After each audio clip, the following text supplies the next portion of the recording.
Hey guys, thank you for joining us again for another exciting episode of Yomo. This is the Year of Magical Learning podcast. And today we are on Reflection 348. And this is the part two of two of the book An Immense World, How Animals Senses Review the World Around Us by Ed Yong. Great book. This book is one of those books where it'll just blow your mind in terms of getting you out of your element of your own little tiny world of not just humanity, but your own little slice of humanity, and to go experience all the other amazing life forms in this world and to go, shit, everything's pretty freaking amazing. It's such a good book, man. Just, I don't know. I when I say something's a good book, sometimes too, I often wonder if people are like, this guy's an idiot. He would recommend this book to me and I'd go read it and I'd be like, this is the most boring ass book I've ever read in my life or something. But for me, it's exciting and I like it. And that's Well, why. we'll take it with an ounce of salt, you know. And what you Right. don't like is it's not going to be the same for everybody else. But at the same time, if you are like Chris, this is a great book. If you're not, then yeah, be the judge. Right. Yeah, exactly. Right. That's up to you. Actually, well, that's a great segue into this particular reflection because it's beauty is in the eye of the beholder is the reflection title of this So particular one. you cue that up. Yeah. I didn't plan on how, that. how do you do that? I don't know. How you get me to say this? Yeah, I don't know. I don't know. I Uh, don't. I really have no idea. That was I just I think you asked the right thing, and then you cue it up correctly, so I can cue it up for you. I promise Because you that was I not don't the know intent. why you just say, "Hey, I think it's a great book," but other people don't think of it. I think you queued it up right. I swear to God, that was not Good the job. Kudos to you, dude. Thank you. All right, so I am going to start this off with a question, and I'm going to ask you because I want to get your thoughts. Okay, so what do you think came first, a flower's beautiful colors or a bee's ability to see them? Which one do you think evolutionarily happened first? The bee, Why? because I think the bee, with some kind of mutations, able to distinguish different colors, and certain flowers have that particular colors by mutation as well. So it's able to get more, I guess, spread, and that particular flower color start to dominate the other colors. The other color who are has very like dull color will die off. So the more vibrant colors of the flower will come, and the bees already have those, and they continue to help the flower propagate. Right, but I think you just said both happened at the same time. You said so was the flowers colorful first, and then the bees evolved to see the colors, and then they picked the certain colors, and then those colors dominated, or did the bee, which one of those do you think happened first? The bee having the ability to see color, or flowers having color? Well, it's hard to say because maybe a Yeah. color can become a purpose, or a bee have the ability to distinguish colors for a different mechanism. But because of the side effect of this thing, whatever, then it becomes more primary. Just like we're talking about penicillin, right? A bee may have the ability to see colors for defending the colonies or whatever, and then it happens that it also have a secondary usage, and they see the colors and help propagate the flowers. Because in terms of flowers, unless the flower has a color, that means there are other animals beside bees that can be able to distinguish them, so they have colors first to actually affect the bees. But one of them has to have a cause of the reason why something is like that. Right. Which one do you think it is? Happened first. Well, if we're talking about just the animal itself, I think the flower would have to have first, because there's more than just bees.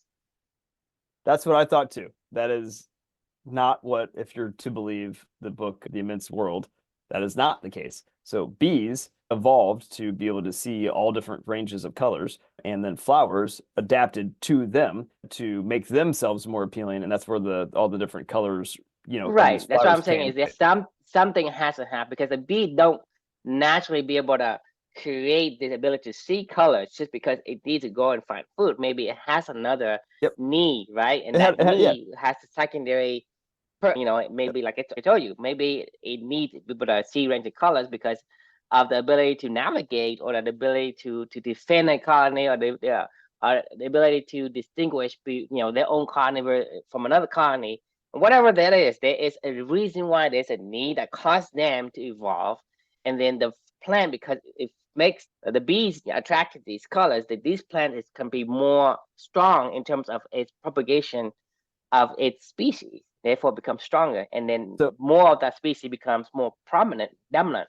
so this is what this book calls a particular phenomenon called sensory exploitation, meaning that the world adapts to what we see, hear, smell, taste to make itself more attractive to us, right? So in other words, beauty is in the eye of the beholder, right? So like what we think is attractive and the stuff that we see, Same thing with hear, the human smell. beings. You only choose an attractive mate, right? And whatever characters and characteristics and personality of that person, that characteristic, the physical traits and the intangible trait will pass on because you My, chose you my chose your wife for a certain reason. You don't. so it's really, really, really funny to say that because it just makes me laugh. You ever play that game before where it's like you have like 5 celebrity, like I would be able to hook up with them, kind of things. I get a free hall pass, if Ariana Grande was ever like, hey, I think we should hook up, and I'd be like, oh, okay. My wife would be like, oh, that's fine. You can go hook up with Ariana Grande. I'll accept that, right? So it's just a game, right? You just like say like, here's the top 5, celebrities, people that other people would know that you would cheat on your wife with, for kind of thing, right? So the irony of all ironies is my all 5 of my list is basically looks like my wife, and people like make fun of me. They're all small, kind of more olive skin dish and or Hispanic or Italian or something like of that like coloring. They're all tiny. I'm a person myself. I'd hate like Heidi Klum is like hideous to me, like gigantic blonde women are like, ugh, like it's I see them and I'm like, I don't know, like that doesn't look good. Like, and then, my friends are like, oh my God, Scarlett Johansson's like, the hottest chick that's ever, been made in this world. I'm like, I don't think she's attractive at all. I could, and then there's like, all these other my point being is like you're exactly what you're saying. I clearly have a type, and it's like I like my mind, my eye,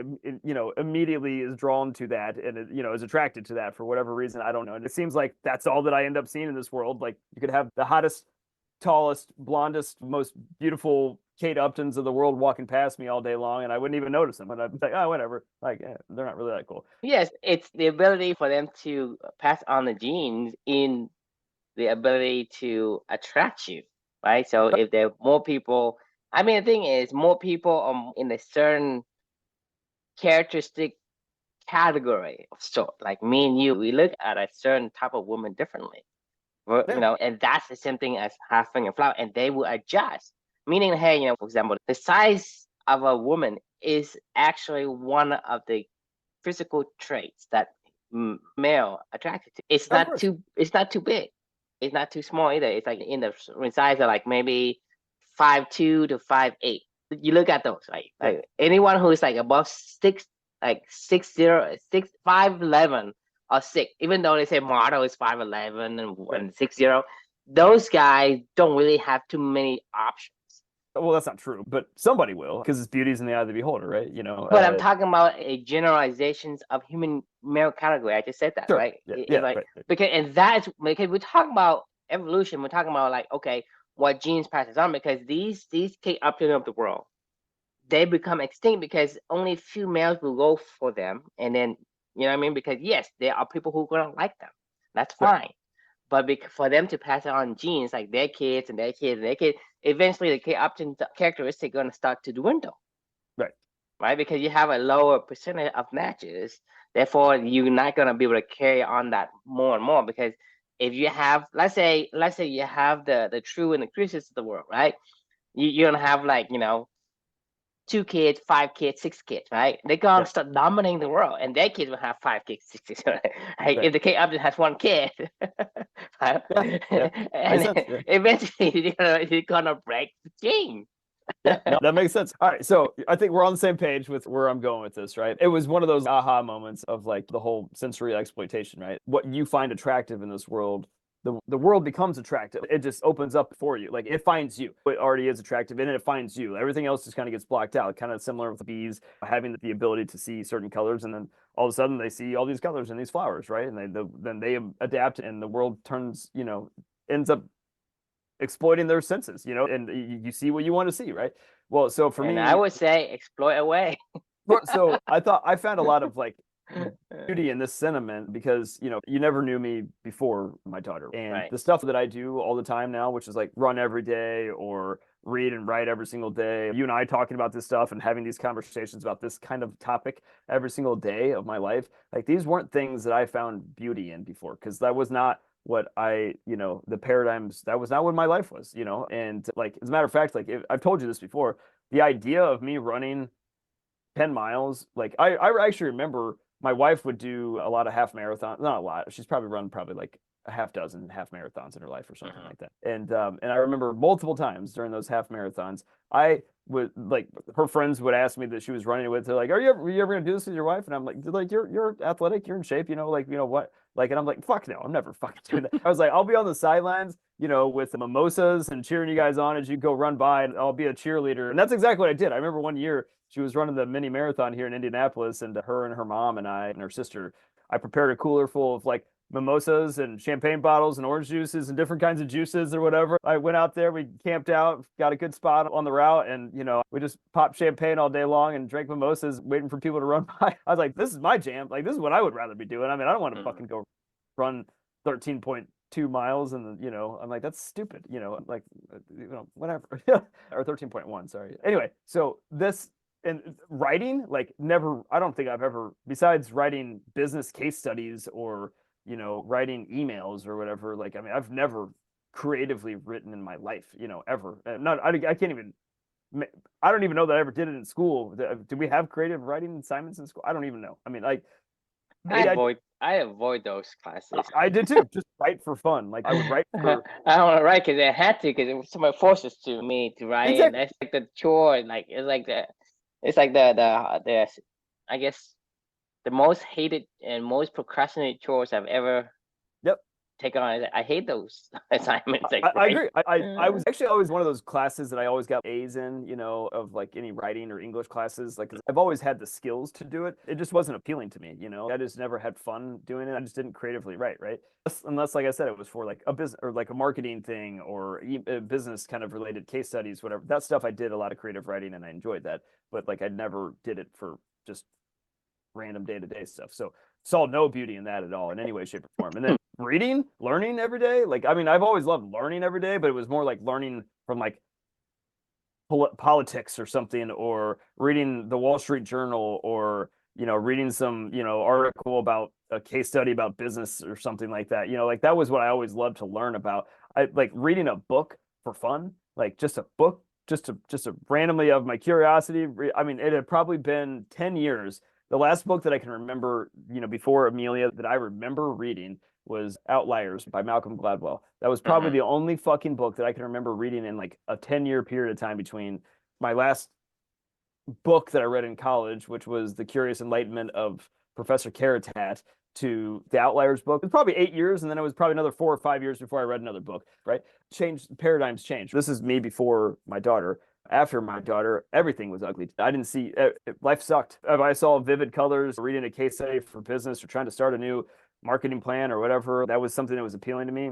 I didn't give a fuck anymore about any of that stuff. Everything, pretty much everything in my world died. But as things were starting to regrow again, I found myself doing these activities. I don't know why. I was like just trying to stay as balanced for my family as I possibly could, just because we were going through such a tough time for Amelia, for my wife, for myself, just to try to fucking make it through. And these were the things I ended up doing, right? And all of a sudden, as time went on, I started to find more and more beauty in these things. And it seemed like now all different kinds of books were opening up before me, all different kinds of creative writing things that I wanted to write about, all different opportunities to meet people like True and talk about this kind of stuff. And, then go play more games, the games that I love to go play, or go leave a job to go do a Club Any Light program to help mentor people to have, whatever. Yeah. All these things that I before would have been like, that's fucking stupid. People don't do that, right? Like, I don't like running. Like, I don't like doing any of this stuff. Anyway, it was along the way, I started to realize, obviously, as you know, like the whole living for two thing with me, that I wasn't just doing this alone anymore. Like when I was doing this stuff, I was like, hey, I actually kind of do really like this stuff. And then when I had that feeling, then I figured out who was with me doing the stuff with me every single day. And that was my daughter. And that was my way of figuring out, that was the big aha where I was like, oh, okay, this is now a beautiful thing because I get to spend time with my daughter, and this is something that I will never stop doing because this is a way for me to stay connected with her. And lo and behold, here's where we are. It really is kind of like the alchemist, right? The universe, when you want something, the whole universe aligns to try to make it happen, right?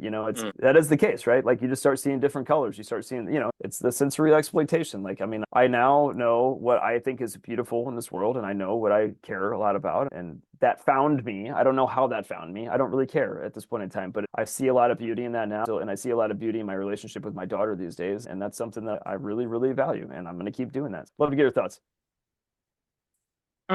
So I think a lot of times, because we as human beings have the ability to adapt, right? And I think this is a little bit different than the bees, because the bees, they already have like one particular sensory, and the basic instincts are very, very like clear, and they're fixed. Like, hey, Right. I have the ability to sense colors, and I'm looking for flower because the flower has nectars and whatever. But because human being has the ability to adapt, sometimes your circumstances make you adapt to something that isn't you. And I see this a lot in the modern life today, is because people do things just because they thought that's what they want. And that's a big difference. I thought I want to be this business person, this leaders of sort, or whatever. We've been trained and been conditioned to think a certain way. We've been taught in school to be in line, right? To be in one place until you are giving permission by an authority for you to act on something. You are not supposed to act out of your own volitions, especially in the Asian culture. You're not supposed to do it. You're not supposed to inconvenience anyone. One of the biggest differences I see in terms of the Asian culture and American culture is that you're not supposed to ask questions, because when you ask questions, you inconvenience somebody, right? But you think about that. When you were a young kid, when I was a young kid, right? I, for whatever reason, been conditioned to feel bad about asking questions, so I don't ask questions. But when I get older, I wish people would ask me questions. I'm willing to give you answers that I know, and to me, that is against human nature. It's against. Yeah, I agree. It's against who we're supposed to be. But because we are conditioned to think in a certain way, and our adaptability makes that, okay, this is why you and I get to the point where when we grow up, we say, hey, grits, grinds, and eat the frog first. It sounds, it sounds, that's the right way to do things. I can embrace the suck and find beauty in that a little bit. I did it to the point where, I realized that I'm 40 years old, and I said, what the fuck am I doing? Right? And to me, this is what I'm saying sucks. is, I embrace it, and it does suck. It does suck. But the thing is, the sad part is that to some people, they have never realized the suckiness of it. They continue to do, because your strength is also your weakness. Because if somebody has more willpower, right, than me, then they wouldn't have realized, hey, it sucks, but I'm strong. I can endure it. So they endure, and to the point where, well, you're at the end of your life. Well, to endure, can you do it? Yeah, I can endure for another couple of days, but I get no chance to reverse course. Right. So having a strong will is a good thing, which can also be a bad thing. So I think the beauty is in the beholder. Sometimes that could be manipulated in a way based on our strength, which is that's ability the sensory, to adapt. That's the sensory exploitation. Sensory exploitation. Yeah, right. What if you're told to embrace the suck? All of a sudden, the world around you will adapt to, you'll hear Jocko Willnicks of the world, will be your voices, that you follow, the people that you meet along the way. And you will hold David Goggins' statue. And say hard, hard, and you're like, what do you mean, man? Like, how are you going to tell me to go run 100 miles on 2 broken shins, and you think that's good advice? Like, well, you'll find out what you're made of, you'll really find out what the limits of human potential is. Yeah, you're a fucking idiot. Like, I mean, you found beauty in running 100 miles in the desert sun, at 120-degree heat. But that's the sad part though, Chris. That's what I'm saying is the sad part is we are in a trance. If you were get into a time machine and go back to my 20-year-old self, and you can convince this knucklehead of a 20-year-old to see the way you see today, I don't think you can do it. It's No, impossible. Like, I 100%. don't have the answer to that. I got to go hard because I got to stay hard, right? Stay hard. Get hard and then stay hard. Yeah. Exactly. So, I mean, how did you what get was out my of it? what was my well, I mean, an atomic bomb, right? Like, and I don't mean that to be a good thing, but like, because like my dream, what I saw a lot of beauty in was trying to start a company, a software company. Go get funding, go the VC route, go do your 100 pitches until you can find that one person that you magically, Yeah, believes in you, like whatever, right? Like, I mean, like, you know how hard it's been for me to set up this pickleball venture? how hard? Yeah, like on a scale of 1 to 10, how challenging it's been for me to secure the financing, to get people to help me. One. It's been almost comically easy. Like to go, well, I have people beating down my door saying, "Hey, I'll help. How can I help? I want to help. Hey, how can I help?" And I'm like, "Okay, like, let me figure it out." It's almost like comical versus the other side of it where I had to go beat down people's doors to be like, "I got the greatest idea ever." I just don't believe that you have the experience to do blah blah blah blah blah. And we've done this and this and this, and I'm pretty sure that this is like, only $100 million opportunity, and we only look at $1 billion, things like, and you're like, okay, fine. I guess I just got to keep trying. Gotta go find that right VC that'll give me that opportunity so I can put on my LinkedIn profile that I'm the CEO of a company that raises funds for a living, because that's really what most venture capital companies are. They're basically just show other people, hey, I can raise money. I just got my Series A funding. Like, that's what they celebrate. Most businesses would go, we're profitable. We have a lot of customers. This is amazing. No, not in that world. It's like, we just raised our 10th round of funding. We haven't made a single dime ever, but oh my God, guys, we just got a $50 billion valuation. Holy shit. And like, and we got Andreessen Horowitz to give us, $250 million, like, oh my God, like, this is amazing. I was seduced by it. I was sucked in. Like, that was, the podcast that I listened to. Oh my God. Like, you want to talk about the learning that I did before? How I built this podcast. I listened to it religiously. Like, I mean, it was like, at least almost every day in the car to and from work every single day, like I would listen to how I built this. And then if I had any other time in the middle of the day, I would try to do another episode or something like that. I mean, I still like the podcast because I like stories and they're great stories and everything. But that was the stuff that I was finding beautiful in my life, beforehand. But to your question before is, how do you shift that? I mean, honestly, like, I don't think that anything, and I'm not saying that I want that, like, because this is a very delicate topic, right? Like, where my life is today versus what I'm describing to you before. There's a huge hole that took away my daughter, that turned the direction into another direction, right? Like, I don't want that to happen to me or to anybody. So I'm not saying that. I don't know. We've had this debate, you and I, forever about what you see as beauty in this world changed, because you basically have to kill off everything you found as beautiful before, right? I mean, it's all got to go away. Well, I think there's a thought of beauty and the real beauty. Because if I were to continue down that path, like if you continue down the path of your VC funding in your company, eventually you will find that exhaustion. Right. And so to me, there is a fine line between what you thought was beauty and what real beauty really is to you.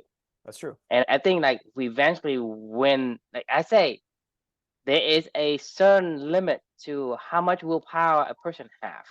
Some people have more, some people have less. But when you do something that you thought is beauty, will eventually exhaust your sources of willpower. Yep. Because to a person, like, when they do the VC funding, they may go, okay, I do this 1 time, 2 times, 3 times, 4 times, then I retire. There's a reason why they wish for the day when they cash out.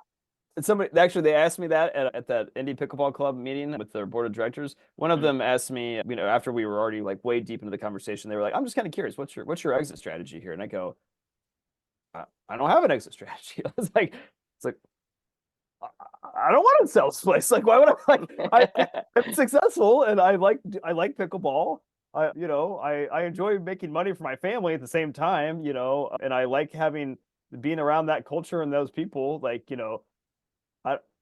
why would I want to sell that? I'm going to build this thing up to 1,000 members and then I'm going to go, sell it off Senora. for $12 million, you know, and then go retire on a beach in Mexico and drink Mai Tai. It's like, I never play pickleball ever again. And like that, no, it's not going to be the case. I'll probably just, if I did sell it, I would probably be like, What's the point of building it if you don't you can enjoy the fruit of your labor? I mean exactly. that's my point is, but that's what I'm saying is there is a really like downside. But I'm saying is the true beauty will continue to give you energy, and to me that's a subtle difference between what you conditioned to think and what you really think. And for us, we get to the point where we exhaust all of our willpower reserve. Right. Like because you have to. I mean, talking about you are thrown into the NICU during COVID, right? I mean, everything to pile on you. So you had to reuse all of your willpower, and you get to the point where you have completely depleted that willpower. So any kind of rosy glass you wore, it got to be broken. It got to be taken down. And when you were taking down your rosy glasses, you start to see the real world.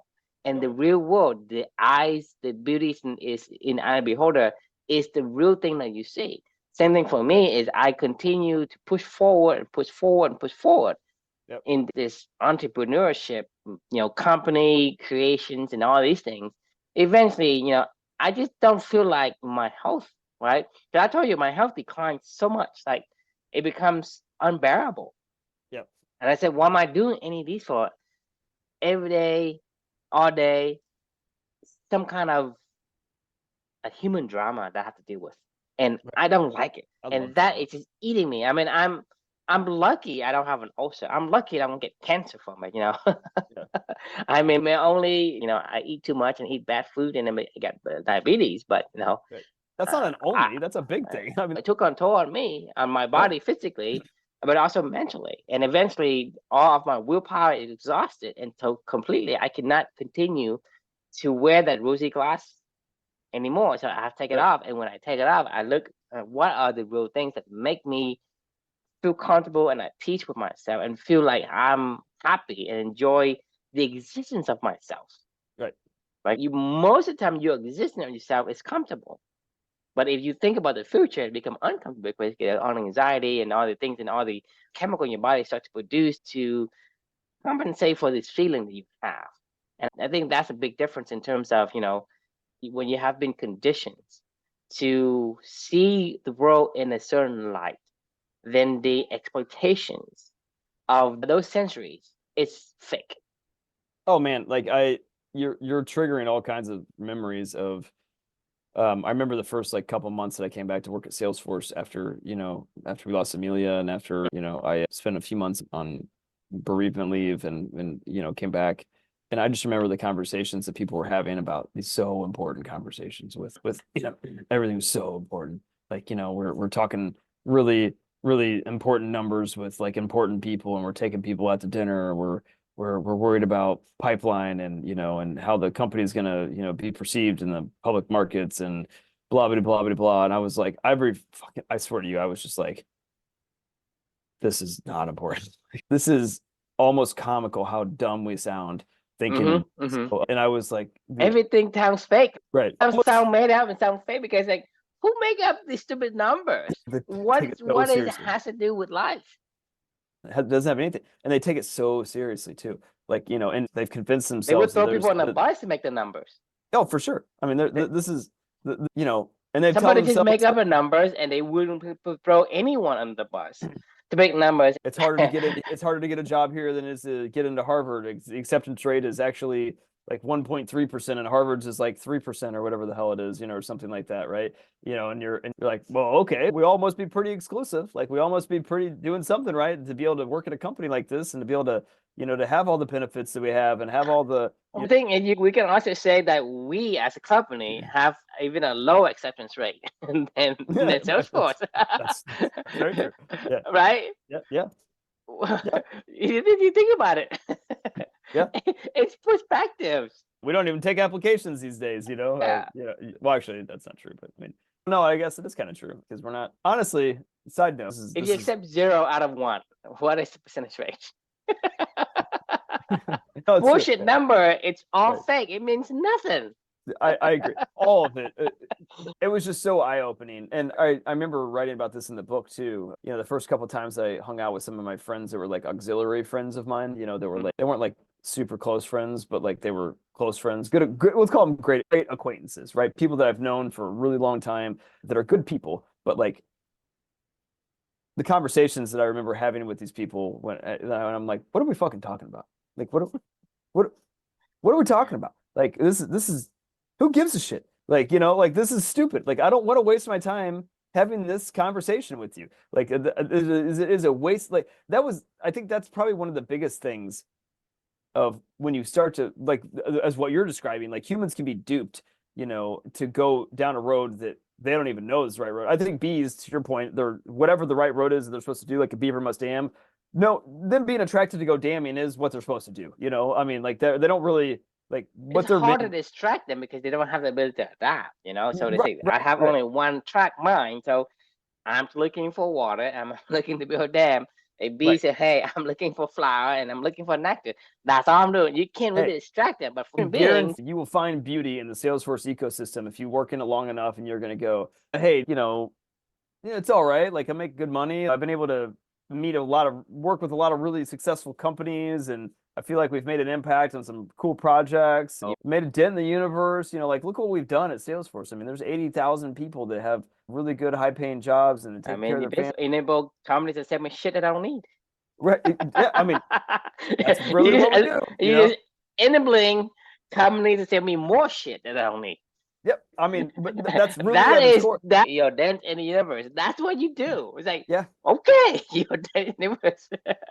Yep. I guess where I was going with that was exactly what you just said. You can convince humans have the ability to convince themselves even stuff that we don't even care about is beautiful in some way, shape, or form. And then the world opens up and it starts to show us more and more opportunities of things that we think are beautiful. But this is the central thesis of clubbing. Most of the time, what we think we care about isn't what we actually care about because we never spend the time thinking about what we actually care about. Like that is the central underlying core thesis of clubbing is spend the time to get to know yourself. If you're going to lead anybody, you need to know how to lead your fucking self first, right? And you can't lead yourself unless you know yourself, you know, and then when you go walk that path, other people will go, oh, that person really knows themselves. I want to follow that person, right? Because that's what a leader is, right? Somebody But that I knows think leadership is a are. myth. The only person you can lead is yourself. No, I don't think it's a myth when it comes to other people. When it comes to other people, I don't think it's a myth when it comes to yourself. Like, but you can't lead yourself unless you know yourself. Like, you know what I mean? Like, you have to do the work to figure out who you are and what you like and what you care about and why you want to be here and why you don't want to be here. And then tie all that together, then go down that road every single day. And then the universe will open up in front of you and you'll find, you know, things all and people all day long that are going down the same road that you're going down, but it feels good. And it feels genuinely like that you're going in the direction that you want to go because you know that's who you are. A lot of people go to Salesforce just because they think it's an exclusive company. A lot of people go to Harvard just because they think that, well, you know, I should go to Harvard. Like people say that it's important. Like I should go to Harvard. I doubt that there's very many people that go to Harvard that apply. They even apply to go to Harvard. They go, I'm going to Harvard because this is the place that did. I can't even think of a reason why Harvard would be. I want to be a nanotechnology, blah, blah, blah. Biotechnology is invented in Kansas State University. There you go. I don't know the reason why I specifically would need to go to Harvard, but maybe there is somebody out there that's like a teenager that understands themselves so well. They're like, I specifically need to go to Harvard because they have the best people and community It's like that does carbon 60. this. You know, Carbon 60. Who discovered carbon 60? Robert Curry, Rice University. oh, there you go. Hey. Right? Oh, I got an example of somebody that should go to Harvard is Colin Jost. Do you know Colin Jost? You know SNL, Saturday Night Live? He's the You Marriage to think? Johansson. Huh? Yeah, yeah. The one. The punchable face. Yeah, Colin Jost. Right. So he went to Harvard and he basically didn't even study at all when he went to Harvard because he joined the Harvard Lampoon. That was what he wanted to do his whole life. He was like, when he was growing up, he was like, I want to write about comedy and I want to go to Harvard because I want to get into the Harvard Lampoon and I want to be around those people so I can help my comedy writing career. Okay, that actually made sense. Like he knew himself, he knew what he really liked, and he found a community of people that really enjoyed that. And look what he's doing now, and he seems to be pretty happy with what he's doing. You know, the point being is like that's a great example of somebody that went to Harvard for probably the right reasons. It had nothing to do with education at Harvard. It was a subset, small community of people that he knew that he could go find there that lived their lives and talked about the stuff that he cared about, right? That's the reason why you should go to Harvard. And nobody would ever I mean, say everything has its purpose. I mean, so if you understand yourself, then you can apply a specific purpose to what aligns with you. But my point of bringing it up is that we are conditioned to follow and be exploited by these sensories without even knowing what makes sense to us, what aligns with us. right. And that's the sad part, is you don't see that until you exhaust all of your willpower. And by that time, you have been in too deep. You have spent too much time, chasing a thing you shouldn't be chasing. Agreed. Why did I work in the high-tech industry, True? Because you live in a high-tech area. I think I thought you could make a lot of money. It seemed like these people had fun doing their job, and I liked doing some of these things. That's probably about it. I mean, I don't think there was no intentionality behind it, right? I mean, you can probably make more money owning a club than work at Salesforce. It's just that no one told you that. I know, no right? one told you that. People say, hey, go work Salesforce, you make more money. Well, the thing is, to get a job at Salesforce, you don't spend $300,000 on a build out to go make money, right? Like you just hopefully got to rise up in the ranks, and then you get an opportunity to go work at Salesforce. So there's no upfront cost to getting a job at Salesforce, right? Like, so it's like, oh, okay, well, I'll see. Well, If neither is getting a pickleball club up and running. It's not your money. Well, that's true. Well, right? No, you borrow from your dad, right? Not all of it's my money. I'm just saying, it's not your money. Yeah, no, I mean, it is my money, but you gotta get another one from your uncle. Have you even asked your uncle? No, I haven't even asked. I haven't asked anybody. You know what? This is I told you. So don't tell me you need. Asked one investor outside of my, well, he's in my personal network, but like I only asked one person, one person, hey, do you want to do this? This is how much money I need. And they were like, yeah. I knew who to ask. Like, I knew exactly who to ask, right? But my point is, you didn't need it. You didn't need to put out your own money. Well, I did put my own money into a big chunk because I had to, but I didn't have to. You didn't have to. You didn't have to put it on the money. So don't say that you have to have a bunch of money to start a pickleball club. That's true. All right. It's probably easier for you to go and get some money for the $350,000 bill out than to get a job at Salesforce. It was. It probably take you more work too. This is exactly what I was about ready to say. Do you know what High Alpha does? You remember High Alpha, the company? High Alpha, yes. Does the VC, studio, incubator, I guess, if you will. Do you know how much money that High Alpha gives you if you get accepted into their if they anoint you as the CEO and they pair you up with the CTO? Do you know how much money they give you? $5K? I think it's like $350. $350? Okay. Yeah. And that goes to include in your salary, your CTO salary, basically. And then they give you the infrastructure of like HR services and like office space and whatever. I think you rent it from them for like $10,000 a month or something like that. So like, you don't have to necessarily take on, it's basically two co-founders and a year's worth of runway. It may be $500,000. I can't remember exactly what it is, but either way, it's not much more than what we're talking about right now. And like, to get to do that. When you build a pickleball club, there's a physical asset that is giving people value. Oh, yeah. For $350,000 for two fucking dudes to sit there and say, "Oh, I'm thinking about some blah blah blah." Like, that's pretty much what it is. You're not providing any value. But if you have a pickleball club, people actually, hey, there's a place we can go play, right? You actually have physical value right then out the gate. Right. I mean, and like I say, it's probably gonna take you more work to even apply and figure out how to pitch to the High Alpha company to get you into the fucking thing and have to compete you have a pedigree to even apply. Like, you know what I mean? You have to have like a serious pedigree, for them to even consider you having success running your own venture. Because you got to know the industries really well. It's got to be an idea that matters to you. It's got to be. I can make more money by owning a bubble tea. You know bubble tea? Yeah. Yeah. I mean, those guys making $300,000 profit. That's right.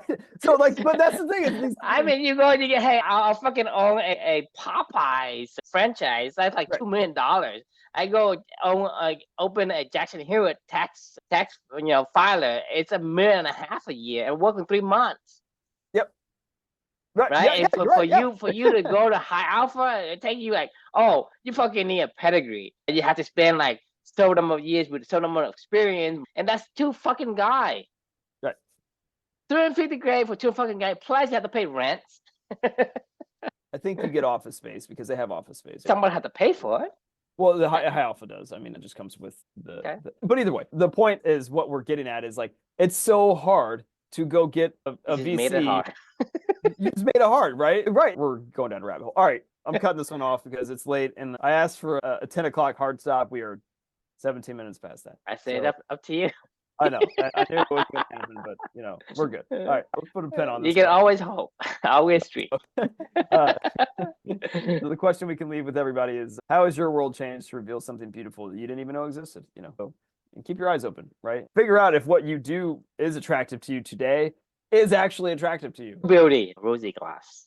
Right. Not what you think matters. Know what you know. Right. Thanks for joining, and we will see you all tomorrow night. Sounds good. Good night, everyone.